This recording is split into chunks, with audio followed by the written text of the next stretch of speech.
Buku Sayap-Sayap Patah Bagian 2 karya Khalil Gibran. Duka hati dalam kebisuan. Kalian wahai manusia tentu akan selalu terkenang pada masa muda dengan segala kegembiraannya dan menyesalkan berakhirnya masa itu. Sedangkan diriku mengingat masa itu seperti seorang narapidana yang mengingat kembali dinding-dinding penjara dan beratnya rantai besi yang membelenggu. Kalian menyebut tahun-tahun masa kecil dan masa remaja sebagai masa keemasan, karena bebas dari segala belenggu dan aturan.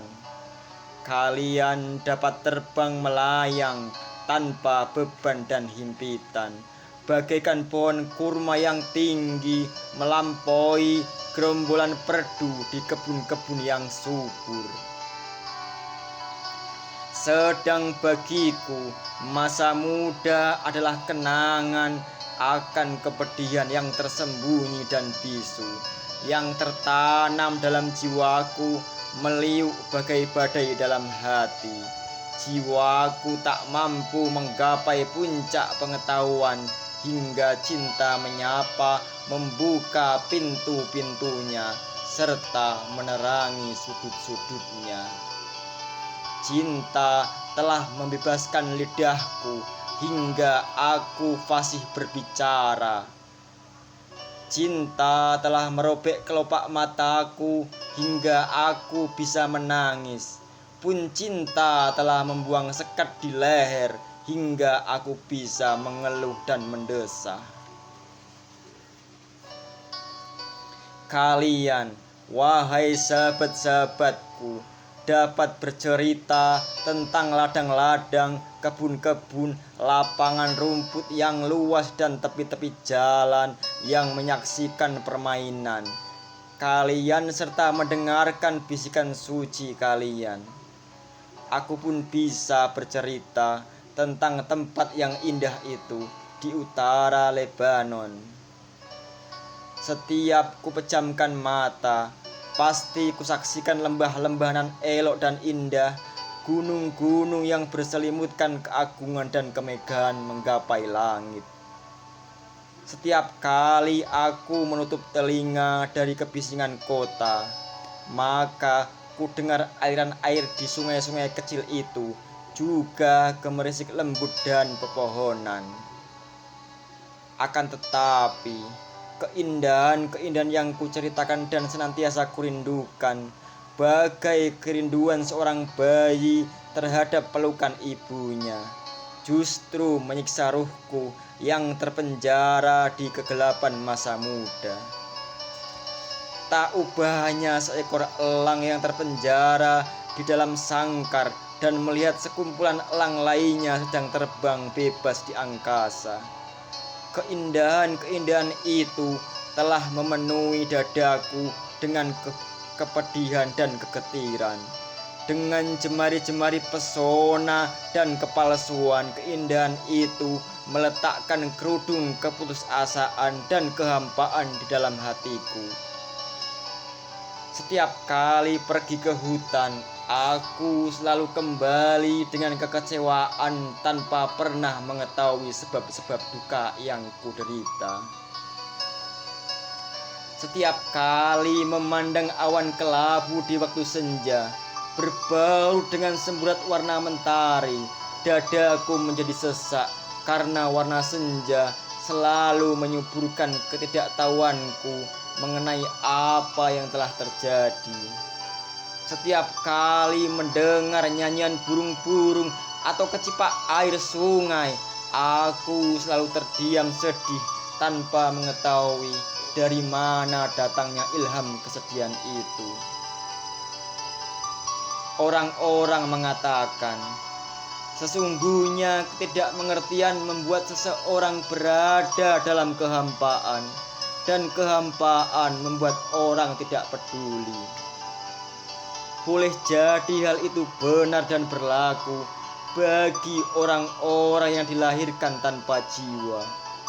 Mereka tak ubahnya mayat hidup. Mereka hidup dengan tubuh-tubuh yang kaku dan dingin di atas bumi.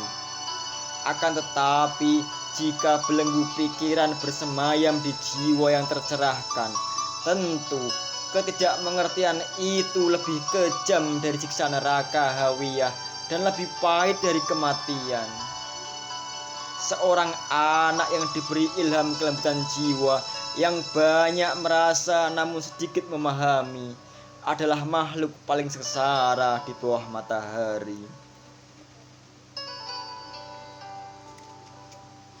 Sebab ia akan tercabik-cabik oleh dua kekuatan yang sangat membingungkan. Kekuatan pertama membawanya terbang ke awan dan memperlihatkan keindahan-keindahan semesta dari balik kabut mimpi-mimpi. Sedangkan kekuatan kedua adalah kekuatan yang mengikatnya di bumi dan menaburi penglihatannya dengan debu-debu, serta membiarkannya tersesat dan takut di dalam kegelapan yang sangat pekat. Kesendirian laksana tangan-tangan lembut, namun dengan kekuatan jari jemari ia mencengkeram jantung dan membuatnya terluka karena duka. Kesendirian dan kesunyian adalah sekutu kesedihan. Ia juga menjadi teman akrab bagi setiap gerak ruh. Jiwa sang anak yang berdiri tegak di hadapan tanda-tanda sunyi dan pesona kesedihan bagaikan sekutum bunga zanbakoh putih yang sedang mekar. Ia bergetar ketika angin berhembus, hatinya terbuka dan menerima cahaya fajar, lalu mengatupkan kembali daunnya bersamaan dengan berlalunya senja. Jika anak itu tidak memiliki mainan yang bisa membuatnya sibuk, atau tidak memiliki kawan yang bergabung dengannya dalam kesenangan yang sama, maka kehidupan baginya bagaikan penjara yang sempit, tempat ia tidak dapat melihat apapun kecuali jaring laba-laba dan tak mendengar suara apapun kecuali dengung serangga. Adapun duka yang mengikuti masa mudaku hari demi hari, bukan karena aku menginginkan hiburan, sebab aku memiliki hiburan yang berlimpah, juga bukan disebabkan oleh kebutuhanku akan seorang teman, karena aku selalu dapat menemukan teman kemanapun aku pergi. Kesedihanku itu adalah rasa sakit di dalam jiwa yang membuatku lebih menyukai kesendirian dan kesunyian. Rasa sakit itu membunuh keinginanku terhadap hiburan dan permainan. Rasa sakit itu pula yang merenggut sayap-sayap masa muda dari pundakku. Rasa sakit itu bagai telaga air di antara gunung-gunung.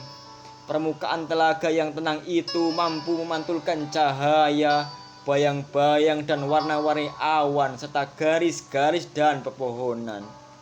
Tetapi ia tidak pernah dapat menemukan jalan yang biasa dilalui oleh sungai menuju lautan.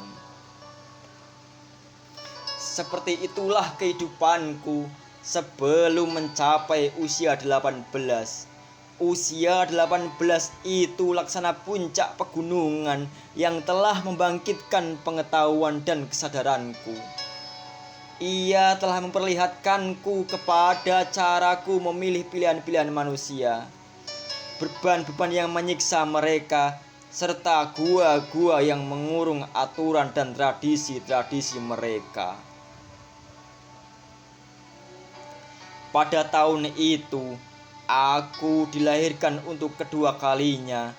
Pada usia itu, kehidupan seseorang bagaikan lembaran kosong berwarna putih di dalam kitab Kejadian, sekalipun tidak dikandung oleh penderitaan, diperas oleh keputusasaan, dan diletakkan oleh cinta di boyan mimpi-mimpi.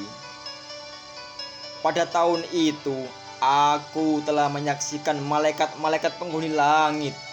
Mereka sedang memandangku melalui lirikan seorang gadis cantik. Pada tahun itu pula, aku menyaksikan para penghuni neraka jahanam yang menjerit kesakitan dan berlarian melalui dada seorang laki-laki jahat. Orang yang tidak menyaksikan malaikat-malaikat dan setan-setan dalam indah dan buruknya kehidupan, niscaya hatinya jauh dari pengetahuan dan hatinya kosong dari perasaan cinta dan kasih sayang.